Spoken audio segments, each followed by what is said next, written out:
Bharatiya Janata party అధ్యక్షులు సోదరులు PVN Madhav గారు, రాష్ట్రీయ స్వయం సేవక్ సంఘ్ ప్రచారక్, సుదీర్ఘకాలం పాటు వివిధ బాధ్యతల్లో పార్లమెంట్ సభ్యులుగా, కేంద్ర మంత్రిగా, గవర్నర్ లాంటి రాజ్యాంగబద్ధ పదవిలో కూడా తనకిచ్చిన ప్రతి బాధ్యతని సమర్థవంతంగా నిర్వహించి ప్రజలతో, రాజకీయ పార్టీలతో, పార్టీ కార్యకర్తలు కూడా సత్సంబంధాలను నెలకొల్పుకొని తెలుగు రాష్ట్రాల్లో ఒక అజాత శత్రువుగా ఎవరినైనా చూస్తామంటే ముందు వరుసలో ఉండే నాయకులు బండారు దత్తాత్రేయ గారు. అదే రాష్ట్రీయ స్వయం సేవక్ సంఘ్ ప్రచారకగా సుదీర్ఘకాలం పాటు భారతీయ జనతా పార్టీ రాష్ట్ర సంఘటన ప్రధాన కార్యదర్శిగా విశేష సేవలు అందించి భారతీయ జనతా పార్టీ వాడవాడలకు విస్తరించడానికి, కొన్ని వేల మంది కార్యకర్తల నిర్మాణం జరగడానికి ప్రధాన కారణభూతులుగా నిలిచిన పెద్దలు వేణుగోపాల్ రెడ్డి గారు. జోనల్ ఇన్ఛార్జిగా ఉంటూ అసెంబ్లీలో నేను కూడా మదనపల్లి ప్రాంతంలో పార్టీ కార్యకర్తగా పనిచేసేవాడిని.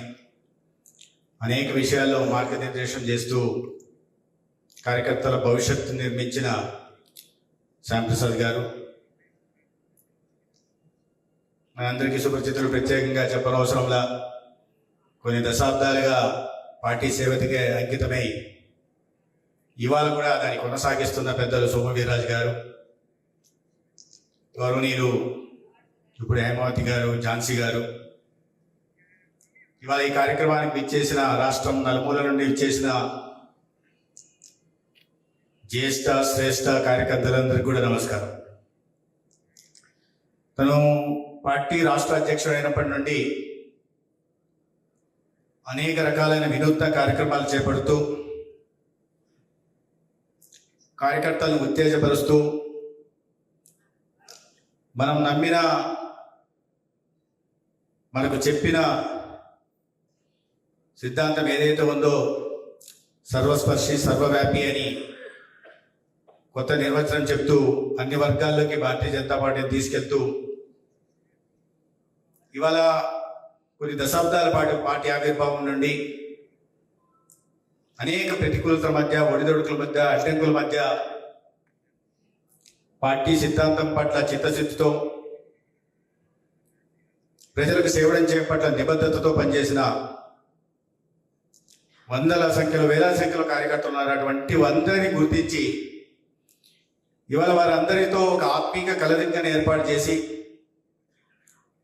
ఆంధ్రప్రదేశ్లో భారతీయ జనతా పార్టీకి ఒక చిరునామాగా నిలిచిన పెద్దలు వెంకయ్యనాయుడు గారిని, దత్తాత్రేయ గారిని, ఇతరులందరినీ కూడా ఈ సమావేశానికి ఆహ్వానించి ఇంతమంది కార్యకర్తలతో ఒక మాట మంతి పిచ్చాపాటి కబుర్లు చెప్పుకునేలాగా చేస్తూ నవతరం కార్యకర్తల్లో మరింత ఉత్సాహాన్ని నింపడమే కాకుండా జ్యేష్ఠ కార్యకర్తల్లో భారతీయ జనతా పార్టీకి 2 సంవత్సరాల పాటు సేవ చేశాం, ఈనాటికి పార్టీ మమ్మల్ని గుర్తిస్తుందని భావాన్ని కలిగించిన మాధవ్ గారికి ప్రత్యేకంగా ధన్యవాదాలు తెలియజేస్తున్నాను.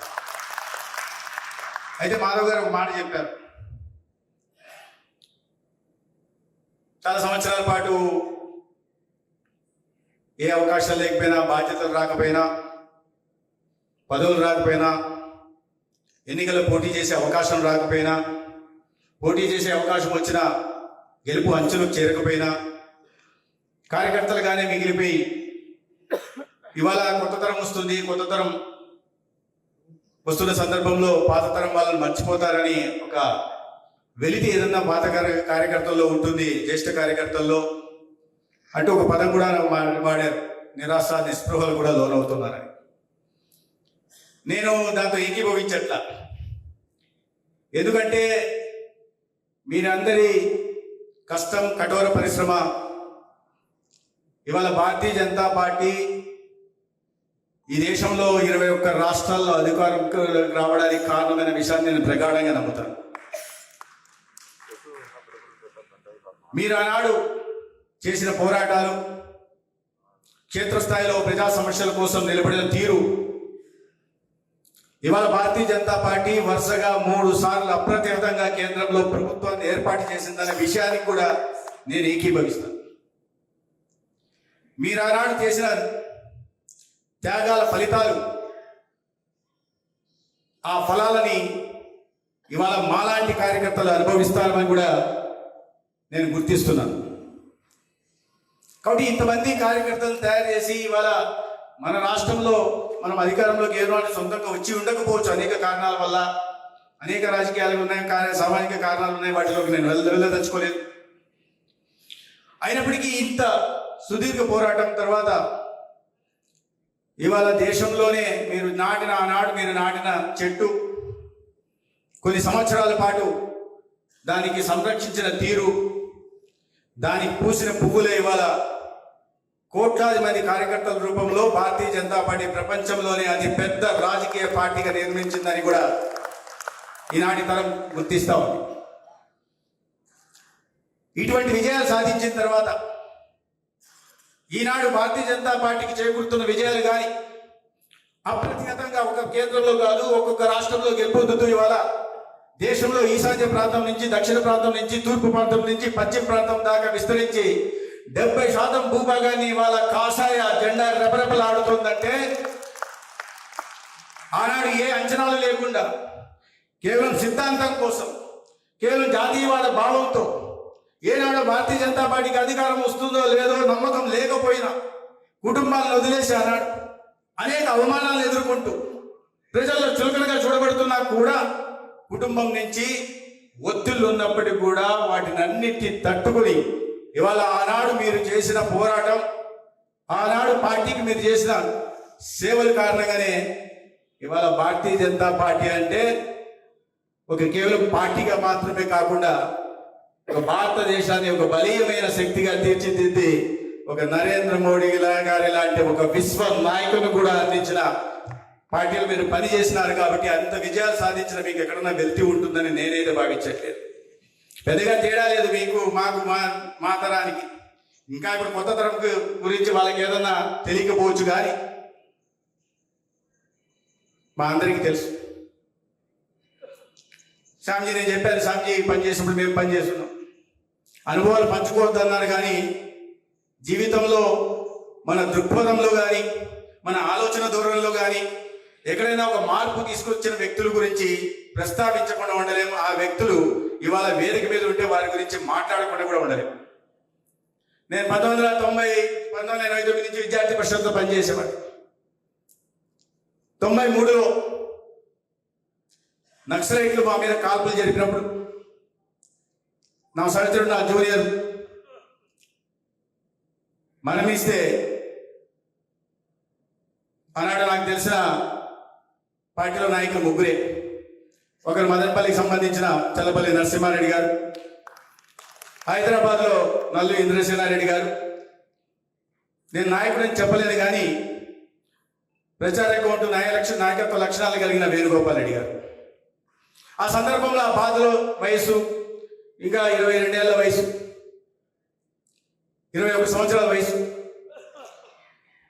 వేణుగోపాల్ రెడ్డి గారు పొద్దుటూరులో నరాల్ బాలరెడ్డి గారి ఇంటికి వచ్చారు. మేము వెళ్ళాం. వెళ్ళి, సార్ ఇలా జరిగాయి, గతంలో దాడులు జరిగాయి, జరుగుతున్నాయి, ఇవాళ మన కార్యకర్త చనిపోయాడు, ఏదో చేయాలి సార్. ఏం చేస్తారయ్యా అన్నాడు. ప్రతీకారం తీర్చుకోవాలి సార్ అన్న. వయసు అటువంటిది, ఎలా తీర్చుకుంటామని. ప్రతి దాడి చేయాలి సార్, ఎదురు దాడి చేయాలి.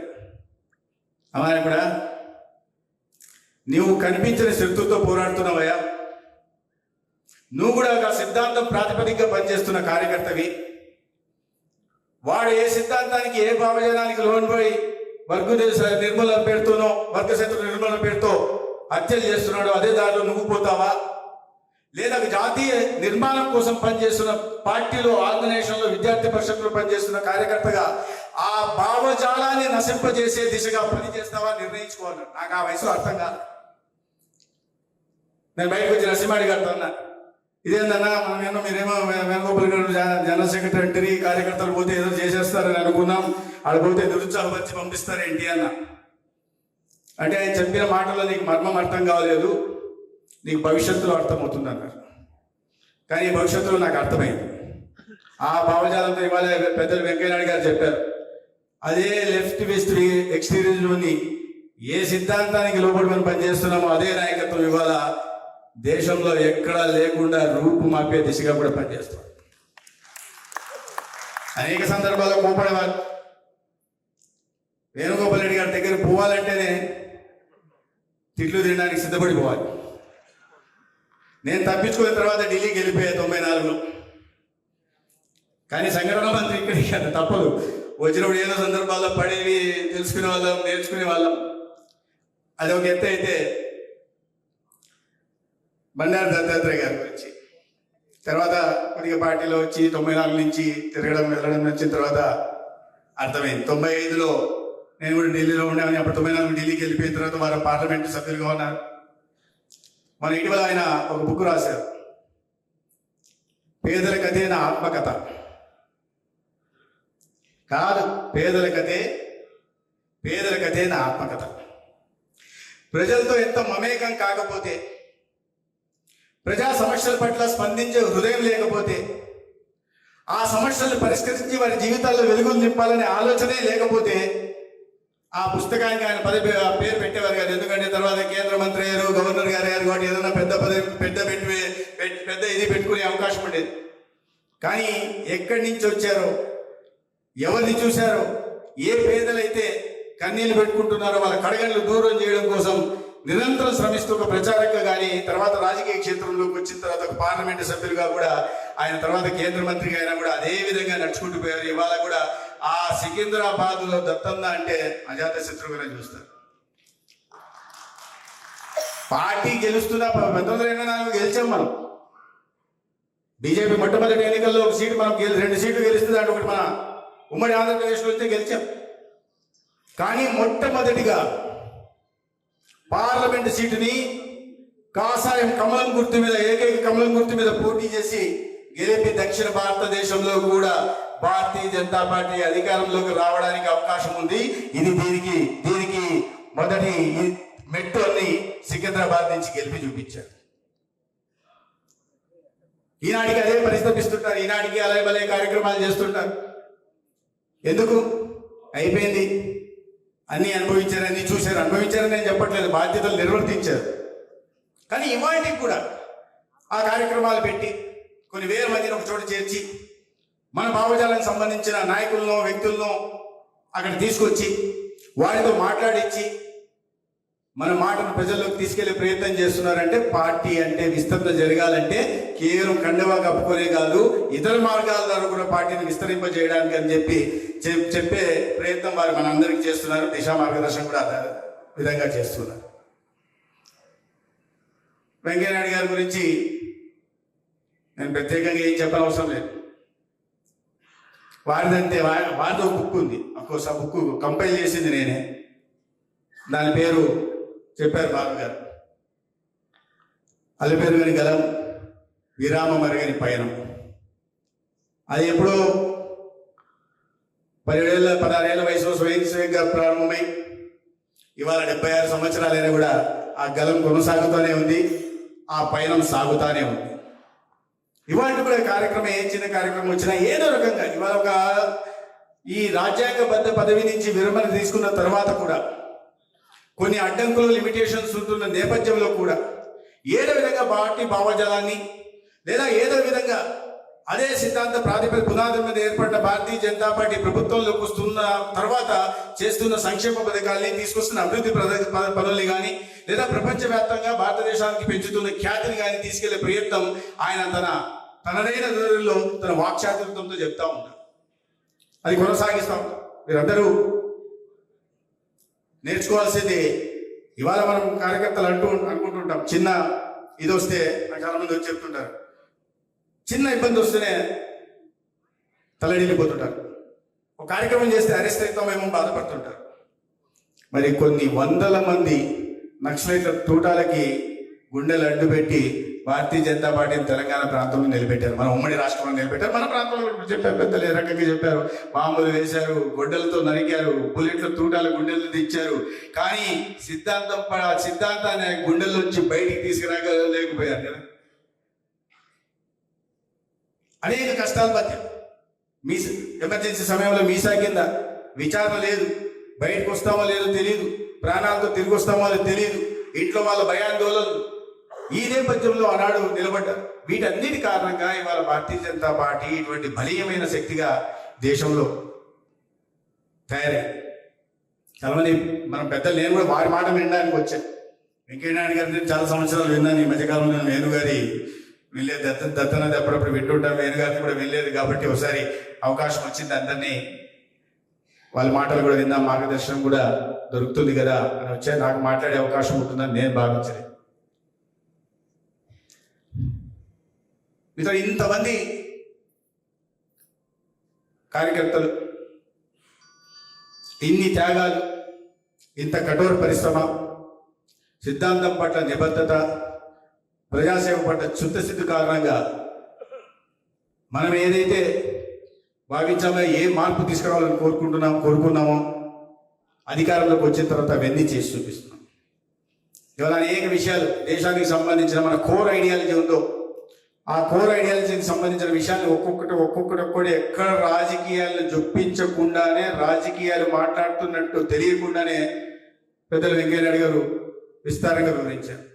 అదేవిధంగా కేంద్ర ప్రభుత్వంలో తెస్తున్న సంక్షేమ పథకాలు కానీ, దానివల్ల ప్రజల జీవితాల్లో వస్తున్న మార్పు కానీ, ఇవాళ అన్ని రంగాల్లో దేశం సాగిస్తున్న అభివృద్ధి వేస్తున్న ముందడుగు కానీ, లేదా అనేక అభివృద్ధి కార్యక్రమాల కోసం మౌలిక సదుపాయాల కల్పన మీద కావచ్చు, లేదా టెక్నాలజీ గురించి కూడా ప్రస్తావించారు, టెక్నాలజీ మీద కావచ్చు, లేదా ఇతర దేశాల్లో మన అద్భుతమైన దౌత్య నీతి కారణంగా ప్రపంచ దేశాల్లో భారతీయులకు ఒక ప్రత్యేక గుర్తింపుని, ఖ్యాతిని తీసుకొచ్చే ప్రయత్నం కావచ్చు. ఇవాళ గతించిన మన పూర్వ వైభవం మీద ఉండే విశ్వగురుగా మళ్ళీ ఆ దిశగా దేశాన్ని తీసుకెళ్లే ప్రయత్నం చేస్తున్నాం. ఒక్కొక్క పెట్టు, ఒక్కొక్క నిర్ణయం తీసుకుంటున్న ప్రతి ఒక నిర్ణయం ప్రజల జీవితాల్లో మార్పు వస్తుంది. తీసుకుంటున్న ప్రతి ఒక చారిత్రాత్మక నిర్ణయం దేశ రూపురేఖలను మార్చే ప్రయత్నం చేస్తుంది. తీసుకుంటున్న ప్రతి చర్య ఒక విప్లవాత్మక మార్పును ఇవాళ దేశంలో నాంది పలుకుతోంది. అటువంటి అద్భుతమైన నాయకత్వం ఇవాళ మనకి దేశంలో ఉంది. ఇటువంటి నాయకత్వం రావడానికి, ప్రజల్లో విశ్వాసం కలగడానికి, ప్రజలు మళ్ళీ ఆదరించడానికి కారణం ఏంటంటే సంవత్సరాల పాటు పనిచేసిన కార్యకర్తలు. అందుకని జ్యేష్ఠకర్తలు అందరినీ నేను ఒకసారి ఈ అవకాశం నాకు ఇచ్చినందుకు నేను దగ్గరకు వచ్చి ఒక్కొక్కరు చేయలేదు, కానీ సభా వేదికగా ప్రతి ఒక్కరికి పాదాభివందనం చేస్తున్నాను. భారతీయ జనతా పార్టీ డిఎన్ఏనే వేరు, మనం అంటుంటాం వేరే పార్టీ విత్ డిఫరెన్స్. ఒక విభిన్న సంస్కృతి కలిగిన పార్టీ, విభిన్న ఆలోచన ధోరణి కలిగిన కార్యకర్తలు కలిగిన పార్టీ. మీరు ఒక్కసారి ఆలోచిస్తే మనకి ఎందుకు ఇంత గర్వం అనిపిస్తుందంటే, ఈ గత 44 దశాబ్దాలుగా మీరు చూస్తే ఏ పార్టీ అయినా అధికారంలోకి వస్తే మళ్ళీ అధికారాన్ని నిలబెట్టుకోవడం అంటే చాలా కష్టం. రెండోసారి అధికారం రావడం అంటే అసాధ్యం.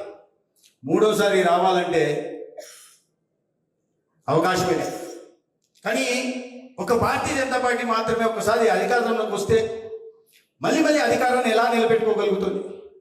మొదటిసారి అధికారంలోకి వచ్చిన తర్వాత ఇప్పుడు ఉత్తరప్రదేశ్లో వరుసగా 2 సార్లు వచ్చాం, అరుణాచల్ ప్రదేశ్లో 2 సార్లు వరుసగా గెలిచాం, అస్సాంలో 2 సార్లు గెలిచాం, లేదా హర్యానా లాంటి చోట, లేదా గోవా లాంటి చోట వరుసగా 3 సార్లు గెలిచాం, మధ్యప్రదేశ్ లాంటి చోట వరుసగా 5 సార్లు గెలిచాం, గుజరాత్ లాంటి చోట ఏకంగా 7 సార్లు గెలిచి 30 సంవత్సరాల పైగా అధికారంలో ఉన్నామంటే మనం ఏ సిద్ధాంతాన్ని నమ్మాము, ఏ అంత్యోదయ కారణంగా ఈ న్యాయబద్ధంగా ప్రజలకు అందాల్సిన సంక్షేమ పథకాలను అందించాలని ప్రయత్నం చేశామో, ఏ మాట అయితే ఇచ్చామో మాటను నెరవేర్చుకున్నాం, మాట మీద నిలబడి ఉంటున్నాం, ప్రజల ఆకాంక్షలకి మనోభావాలకి అనుగుణంగా పనిచేస్తున్నాం. కాబట్టి మన నాయకత్వాన్ని పదే ఇవాళ ప్రజలు ఆశీర్వదిస్తున్నారు.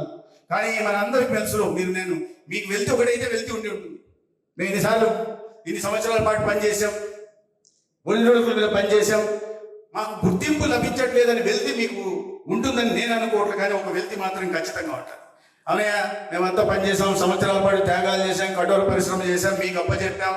కానీ అన్ని రాష్ట్రాల్లో వస్తుందని నువ్వు గొప్పగా చెప్తున్నావు, 20 రాష్ట్రాల్లో అధికారంలో ఉన్నామని చెప్తున్నాం, మళ్ళీ అధికారంలోకి వస్తున్నామని చెప్తున్నావు. కానీ ఆంధ్రప్రదేశ్లో ఏంటయ్యా, తెలంగాణలో ఏంటయ్యా, ఇంకా అధికారం రాలేదే, ఎప్పుడు వస్తుందని ఒక వెలితి తొందరలో వస్తుందని ఆశాభావం ప్రతి ఒక్కరిలో ఉంటుందని నేను ఖచ్చితంగా భావిస్తున్నాను. ఆ రోజు దగ్గరలోనే ఉంది అని నేను భావిస్తున్నాను. ఇవాళ ఆ పరిస్థితులు మనకు అనుకూలంగా ఉన్నాయి. ఇవాళ మనం ఈ సంకీర్ణ ప్రభుత్వంలో ఉన్న సంకీర్ణ ధర్మం పాటిస్తూనే పార్టీ ఎదగడానికి అవకాశం ఉంది. ఇవాళ కొత్త తరం ఏదైతే ఉందో వారందరికీ మీ ప్రాంతాల్లో వారికి నిర్దేశం చేయాల్సింది. కార్యకర్తల నిర్మాణం మీరు చేశారు, కానీ ఆ కార్యకర్త ఎవరైతే నిర్మాణం కాబట్టాడో వారిని సద్వినియోగం చేసుకుంటున్నామా, మన లక్ష్యం దిశగా ఖచ్చితంగా నడిపించగలుగుతున్నామా అని ఒకసారి మనం ఆలోచించుకొని మన ప్రాంతాల్లో కాస్త సమయాన్ని కేటాయించి ఆ కార్యకర్తలు ఏ రకంగా మీరు నిర్మాణం చేశారో ఆ కార్యకర్తల నిర్మాణం మన అధికారం దిశగా నడిపించడానికి మళ్ళీ మీ మార్గదర్శనం మీ ప్రాంతాల్లో ఉండాలని నేను సందర్భంగా భావిస్తున్నాను. చాలా మంది నేను ఇక్కడ ఉన్న వాళ్ళలో 70% మంది పేర్లు చెప్పగలను. ఎందుకంటే నేను విద్యార్థి పరిషత్ నుంచి కూడా పని చూస్తూ నేను వీళ్ళందరినీ చూస్తూ పెరిగాను. చాలా మంది నుంచి చాలా నేర్చుకునే సందర్భంలో పేరు తీసుకోదలుచుకోరు. ఒక పేరు తీసుకుంటే రెండో వాళ్ళని తక్కువ చేసినట్టు ఉంటుంది. ఎవరికి చేతనైన తీరులో పార్టీకి వారు ఆ సేవ చేస్తూ వచ్చారు.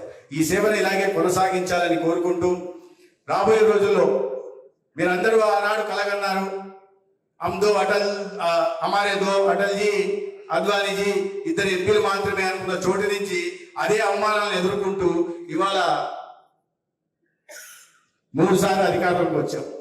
ఏదైనా సాధ్యం, అసాధ్యాన్ని కూడా సుసాధ్యం చేయగలిగిన DNA భారతీయ జనతా పార్టీలో ఉంది. ఆంధ్రప్రదేశ్ తెలంగాణ రాష్ట్రాల్లో కూడా అధికారంలోకి ఖచ్చితంగా వస్తుందని విశ్వాసం. దానికి మీ అందరి ఆశీర్వాదం, ఆ సహకారం కూడా ఇదే విధంగా కొనసాగాలని కోరుకుంటూ ఇవాళ మీ అందరినీ కలిసే అవకాశం కలిగించినందుకు మాధవ్ గారికి ప్రత్యేకంగా ధన్యవాదాలు తెలియజేసుకుంటూ మీ అందరినీ కూడా మరొకసారి చేతులెత్తి నమస్కరిస్తూ సెలవు తీసుకుంటాను. భారత్ మాతాకి ధన్యవాదాలు.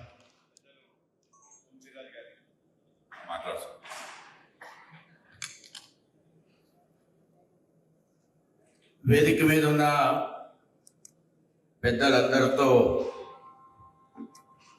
సుమారు 1980 నుంచి కలిసి పనిచేసే భాగ్యం కలిగింది. నేను 78 నుంచి పార్టీ పని మొదలుపెట్టాను.